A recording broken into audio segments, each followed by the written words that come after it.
Bonjour à toutes, bonjour à tous, Nicolas Villain, je suis neurologue à la Pitié-Salpêtrière et je suis également chercheur à l'Institut du cerveau et de la maladie d'Alzheimer où je m'occupe d'une équipe qui travaille sur les biomarqueurs de la maladie d'Alzheimer.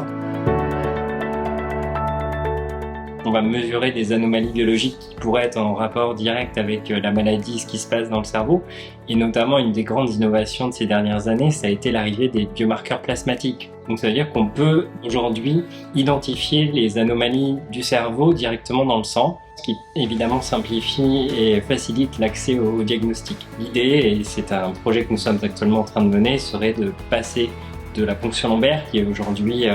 le standard diagnostique pour la maladie d'Alzheimer, à la simple prise de sang. Aujourd'hui, faire le diagnostic, c'est un processus long et complexe qui prend des mois, dans lequel il y a plusieurs étapes, il y a des tests cognitifs, il y a des analyses de liquide céphalorachidien, il y a des imageries, des PET scans. Et puis, lorsqu'on a acquis suffisamment de certitude et d'informations, on fait l'annonce et à partir de là, la prise en charge qui repose sur les médicaments symptomatiques, qui améliorent un peu la mémoire et la concentration, et puis également surtout la prise en charge non médicamenteuse avec la stimulation cognitive qu'on peut proposer aux patients et toute la prise en charge évidemment sociale et d'aide et d'adaptation au domicile. Le CERMAT va permettre d'accueillir la recherche clinique, notamment thérapeutique, donc de faire tester les médicaments innovants chez les patients souffrant de maladie d'Alzheimer, mais également d'accueillir cette recherche dont je vous parlais sur les biomarqueurs de la maladie, pour que dans un même endroit on puisse avoir comme ça tous les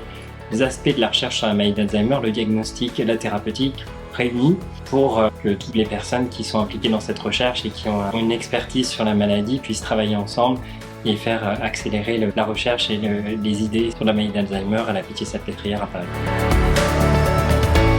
Dans 10-20 ans, j'espère qu'on aura des traitements qui pourront enrayer le processus naturel de progression de la maladie. Dans un rêve un peu plus fou, complètement stopper la maladie et puis donc avoir un diagnostic simplifié avec les biomarqueurs sanguins, on en a parlé avant, avec des tests cognitifs qui pourraient être effectués sur des plateformes digitalisées, même pourquoi pas pour les plus simples en tout cas directement chez soi. On pourrait faciliter le diagnostic,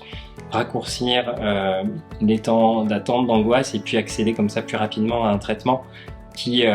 s'il est pris plus précocement, pourrait avoir encore plus d'efficacité. Parmi les innovations thérapeutiques récentes, il y a les traitements anti-amyloïdes qui ont été testés depuis des décennies dans la maladie d'Alzheimer. Donc en pratique, ça veut dire qu'on va possiblement avoir des nouveaux médicaments qui s'attaquent à une des causes de la maladie qui est la protéine amyloïde, qui vont arriver sur le marché dans les prochains mois. Ça nous permettrait d'avoir un traitement qui s'attaque à une des causes de la maladie en pratique clinique, et ce qui va bouleverser notre approche et également bouleverser le pronostic des patients et de leurs familles. Donc voilà mon rêve pour les 10 à 20 prochaines années,